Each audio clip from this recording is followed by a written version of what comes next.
Ecuadorians voted against allowing foreign military forces on their territory, despite facing one of its bloodiest years in history. Experts believe the government has focused too much attention on military strength in its response to violence. This is by no means sufficient, because the problem is much more structural, isn't it? In Ecuador, for example, we have hundreds of thousands of young people who are not accessing education and are unemployed.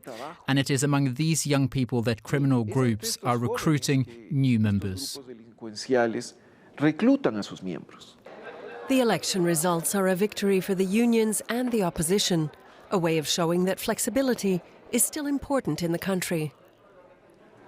The Ecuadorian people currently live in poverty and are suffering from the bloodshed caused by both the state and criminal groups.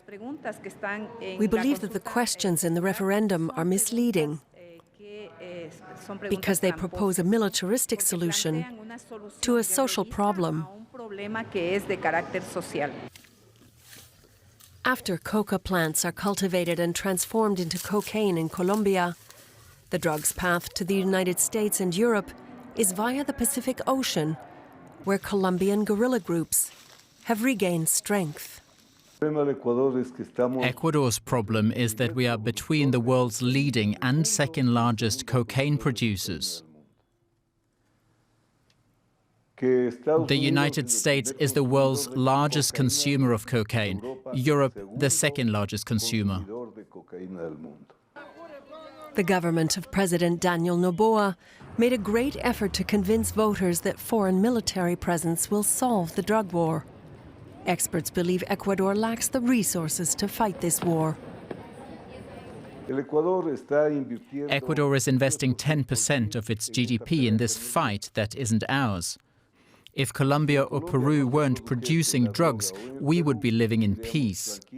If Europeans and Americans weren't consuming these drugs, Colombians and Peruvians wouldn't be producing them. The Noboa administration must accept the electoral blow and find a new way to fight against drug dealers using the country's limited resources.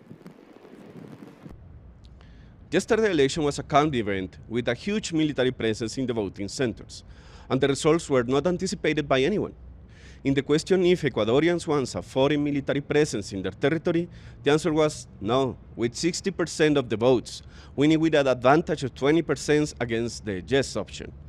This is a big blow for President Noboa, who lost not only on this question but on the others, including the calling for a new constitution.